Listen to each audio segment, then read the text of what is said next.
Praise the Lord, isa pong mapagpalang bagong umaga po sa ating lahat. Salamat sa Panginoon dahil muli po tayo po ay nagkakaisa sa araw na ito upang papurihan ang Diyos na dakila, ang Diyos na lumalang ng langit at lupa. So bago ko po ihayag ang kanyang banal na salita, samahan po niyo ako sa maikling panalangin. Tunay nga po, Diyos, dakila at makapangyarihan na patuloy na kumikilos sa lugar na ito. Dalangin ko, Diyos, na patuloy na buksan mo ang espiritual na pangunawa ng aking mga kababayan, na maunawaan po nila ang iyong salita. Banal na Espiritu, salamat din po sa inyong presensya, sa pangalan ni Jesus. Amen. Praise the Lord. Kung may mga Bible po kayo mga kapatid, makipagbuklat po kayo sa akin. In the book of James chapter 1 verses 2 to 4. Yan po yung ating key verses sa umagang ito. Na ang sabi po dyan sa James chapter 1 verses 2 to 4, consider it pure joy, my brothers, whenever you face trials of many kinds. So, napakarami palang mga pagsubok, testing, na dumarating po sa buhay ng isang tao. Dahil even in the Word of God, ang sabi po rito mga kapatid, there are different kinds of trials. In verse 3, sabi niya, because you know that the testing of your faith develops perseverance. Perseverance must finish its work so that you may be mature and complete, not lacking anything.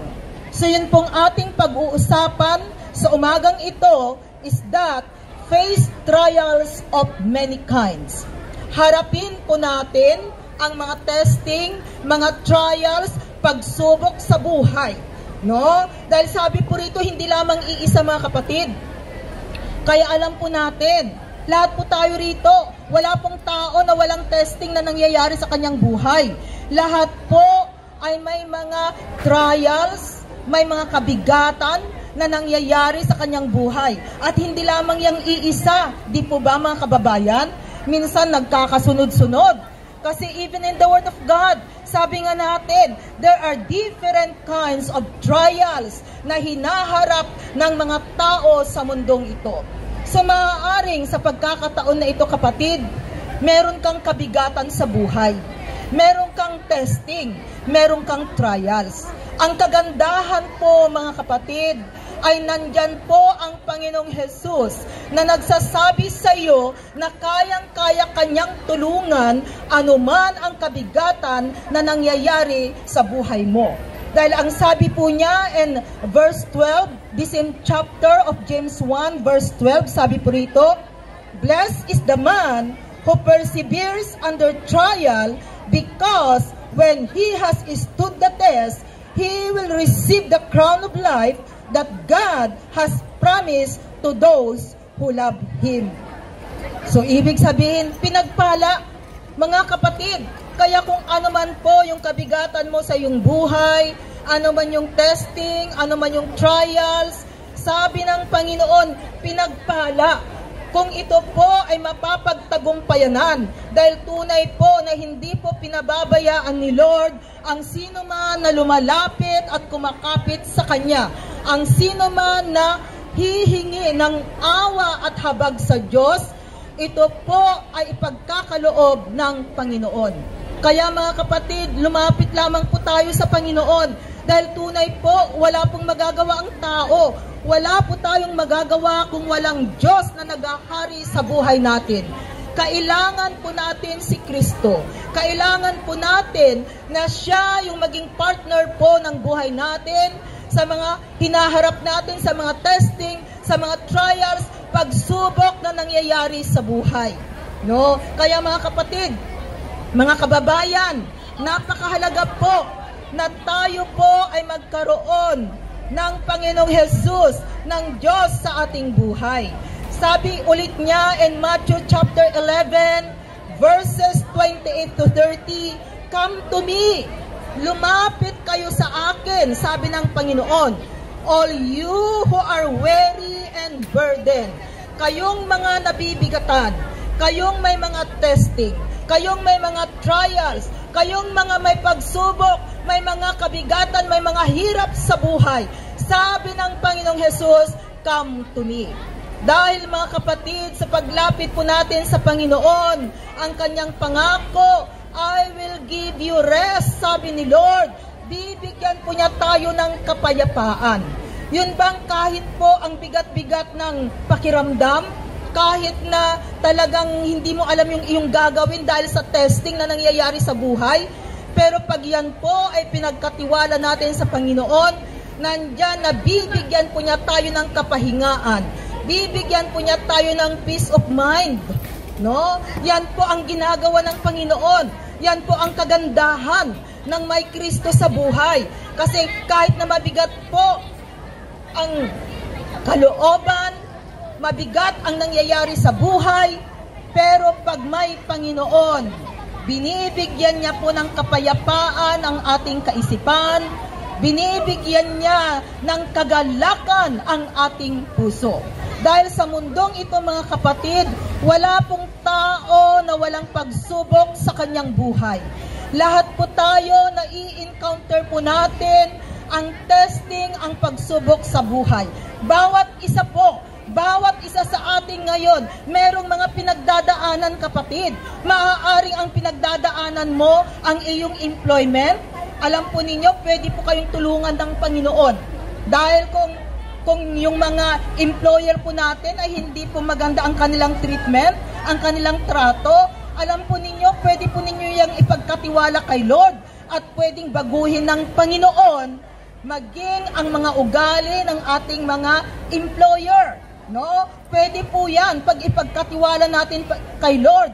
At maaari din naman, ang problema mo ngayon ay ang pamilya na nasa Pilipinas, asawa, anak, kasi mostly po, especially po sa atin dito, dahil kung tutuusin po, nagsasakripisyo ang bawat isa. Especially for you mothers, napakalaki po ng sakripisyo ninyo sa mga anak ninyong pinapag-aral, tinutulungan, sa mga kaibigan or sa mga kamag-anak na tinutulungan po ninyo. Napakalaki po ng sakripisyo ng bawat isa. No? Kaya alam po ninyo, meron po tayong kasamang tutulong sa atin. Yan ay walang iba kundi ang Panginoon. Dahil tunay po, tutulungan po tayo ng Panginoon. Bibigyan po niya ng kapayapaan ng ating kaisipan. Bibigyan po niya tayo ng karunungan upang sa ganon ay alam po natin kung paano po mga kababayan malutas ang ating mga problema. No? Dahil meron pong kalutasan ang problema ng bawat isa. Kung ito ay ilalapit natin sa Panginoon. Kaya sabi niya, come to me, all you who are weary. Kayong mga nabibigatan, and I will give you rest. Yan ang pangako ng Panginoon. Kaya mga kapatid, okay lang yan mga kapatid, mga kababayan. Kung may mga pagsubok man tayo sa buhay, hindi ka nag-iisa sa mundong ito. Lahat po ay dumadaan sa pagsubok ng buhay sa mundong ito. Pero ang napakaganda, kung kasama si Kristo, kayang-kaya po nating mapagtagumpayanan. Kaya mga kapatid, it's a challenge to all of us, mga kababayan. Alam ko naman po na tayong mga Pilipino, maka-Diyos, mula pagkabata, kilala po natin si Jesus.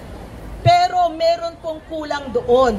Kasi hanggang sa pangalan lamang po natin, kilala ang Panginoong Jesus. Nang alam natin, siya ay sinilang sa mundong ito, alam natin na isinilang siya, alam natin na siya ay namatay, alam natin na siya ay muling nabuhay. Pero hanggang doon lamang po, hindi po natin lubusang maunawaan na nagsakripisyo ang Panginoong Jesus dahil ang nais po niya ay maligtas ang bawat isa. Ang nais ng Panginoon, mabigyan po tayo ng biyaya ng kaligtasan. At ang nais ng Panginoon, anumang sitwasyon, anumang kabigatan ang hinaharap natin sa mundong ito, ay mayroon tayong kasama, tutulungan po tayo ng Panginoon. So yan po ang napakagandang balita mga kababayan. na tunay nga po na ang nais ng Panginoon ay lumapit po kayo sa Kanya. Kayong mga nabibigatan, kayong mga nangangailangan ng awa, ng tulong, kayong mga nangangailangan ng Diyos sa Kanyang buhay. Ang sabi po ng Panginoon, lumapit kayo sa akin. At hindi ko kayo pababayaan. Tutulungan ko kayo. Dahil tunay po, ang Diyos na lumalang ng langit at lupa ay makapangyarihan at wala pong imposible sa Kanya. Kayang-kaya Kanyang tulungan, mga kapatid. Kaya sa pagkakataon na ito, kung nangungusap po ang Diyos, mga kapatid, nangungusap sa buhay ng bawat isa, wag na po nating patigasin ang ating puso. Buksan po natin ang ating puso. Dahil ang Panginoong Jesus ay kumakatok sa pintuan ng puso ng bawat isa. Ang tanong, mga kababayan, pagbubuksan mo ba at hahayaan mo ba na ang Panginoong Jesus ay tanggapin sa iyong buhay? So sa pagkakataon na ito, mga kapatid, ihanda mo ang iyong puso dahil kailangan mo ang Panginoon.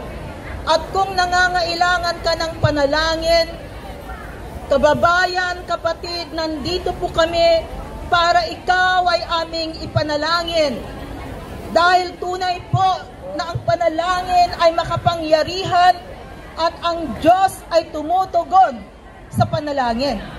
Kaya kung sino man po sa atin dito, if you need prayer, please come forward and we will pray for you. Dahil ang Diyos po na ating pinaglilingkuran, alam niya, kapatid, kung ano ang buhay mo. Alam niya, kapatid, kung ano ang sitwasyon mo. Ilapit mo sa Kanya. Dahil tunay po, ang Panginoon ay nakahandang tumugon sa iyong mga pangangailangan. Huwag kang mahiyang lumapit, mga kapatid. We are here to help you, to for you. Dahil tunay po, ang Diyos ay makapangyarihan at walang imposible sa Panginoon. Lumapit po tayo sa Kanya. Ano man ang pangangailangan natin, ang Diyos po ay handang tumulong sa iyo, mga kapatid. Kung iaalay po natin ang ating buhay, kung tayo po ay magpapakumbaba, kung tayo po ay lalapit sa Kanya, nandyan po ang kamay ng Panginoon na handang yumakap sa bawat isa sa atin. At ang sabi ng Panginoon, mahal ka niya, kapatid. Mahal ka niya. So naghihintay po ang Panginoon sa iyong paglapit. So wag po nating hahayaan, mga kapatid, ang pagkakataon na ito dahil ang Diyos po ay kumakatok sa pintuan ng inyong mga puso. Pagbubuksan ko ba ninyo ang Panginoon? Hahayaan ko ba ninyo na ang Diyos ang kikilos sa inyong buhay? Mga kapatid, dahil tunay po, dakila ang Diyos, hindi po niya pinababayaan ang mga taong nagpapakumbaba, ang mga taong lumalapit sa Kanya. So kapatid, pag nangangailangan ka ng panalangin, huwag kang mahiya. We are here and we're going to pray for you.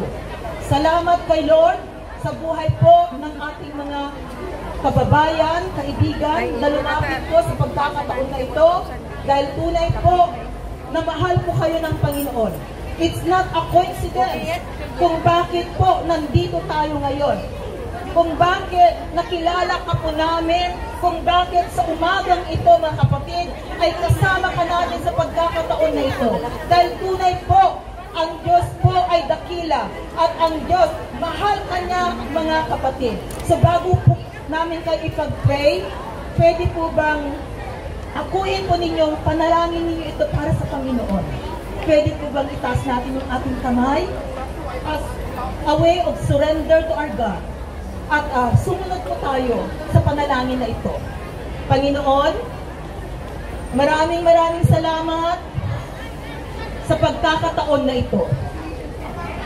Naririto po ako, Panginoon, nagpapakumbaba sa iyo, humihingi ng kapatawaran sa lahat ng nagawa kong kasalanan. Binubuksan Bubuksan ko ang aking puso. Tinatanggap kita, Panginoong Jesus, bilang aking Diyos na buhay at Diyos na tagapagligtas. Maghari ka sa buhay ko. Tulungan mo ako na lumakad nang naaayon sa iyong kagustuhan. Puspusin mo ako ng iyong banal na espiritu at isulat mo ang aking pangalan sa aklat ng buhay. Salamat, Panginoon, sa pangalan ni Jesus. Amen.